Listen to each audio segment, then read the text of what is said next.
waan biyya koo miidhuu fi waan saba koo miidhu tasan mari'adhu.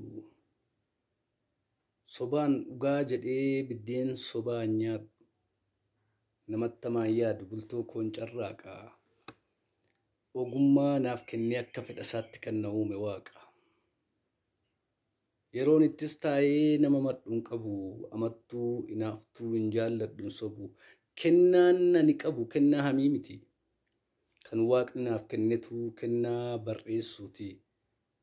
Maan waa'ee namaatti yeroo koo bal'eessaa. Ga'ee kennaa kootiin cinqamee bardheessaa. Hamii namattuu fi hojii namaan seenu angaree kee miti yaamattuu beenu. Bara kee guutummaa deemi nama abaluu akkas jedhe abaluu akkas godheen bara dabarfadhu. Anumaa namachaa harrii hamii baastaa. Duute immoo hawwaalchaaf anumaan dhamaasta. Cubbuun cubbuu caalu nama amachuudha. Amatamuu miti amachuun mudaadha. Afaan guuteen hima namattuun budaadha. Inni baraan taa'ee waa'ee namaa odeessu. Maal godhuu akkasumaan bara isaa dabarsu. Akkamittis dhiisu. Fudhatte fudhattu yoo dhiiste dhiistu. Gorsaniitu cubbuu ofirra dabarsu. Hamattu. Aramaa biqiltuu jireenya ilma namaa. Madda burqaa sobaa dhageessin waama. As qabii gurra kee arramoo duwwaan mexmex hin jedhini. Beekumsa kees beeka utuu hoomaan beekin beekaa of hin godhini. Uummata gidduuttini bukoo kee gad baasaa. Tuullaa soba keetiin hodhaasaa tarsaasaa. Har'a ilkaan amiitiin foon hiriyoota keenyaatti balaqqamtaa. Booda hojii keetiin koloneela hamii taatee moggaafamta. Farra ilma namaa gufuu nama kaayyoo. Dhugaatu ari'ee si galchate kiyyoo ol jedhiitii taa'e dhaga'i bukoo kee dhugduu dhiiga namaa sanyii ilkee bookee.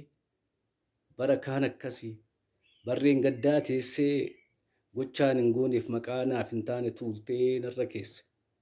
Amma hiriyoota kee lakkoobsaan murtaa'e kan si waliin taa'e si waliin haasa'e ilaalcha isaaniitti nama hamaan ta'e.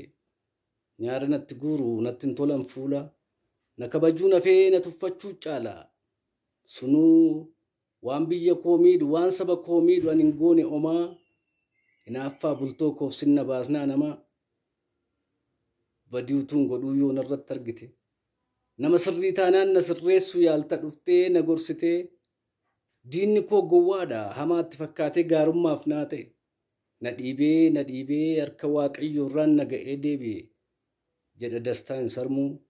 Na balleessuuf yaadda siif hin danda'amu. Amma nulee dhugaa qaphee socho'utti Waaqayyo darbatee naan hin laatu sitti. Sirrooftee sirraa'e yoo sirrachuu baatte yeroo malee duuta. Cubbuu boraafattee boolla afaan buuta. Jedha. Hamattootaadhaa fi kan inni walaloo kanas na feere. Haga umni koo gatii istuudiyoo kaffalee yookiin istuudiyoo dhuunfaa koo banadhee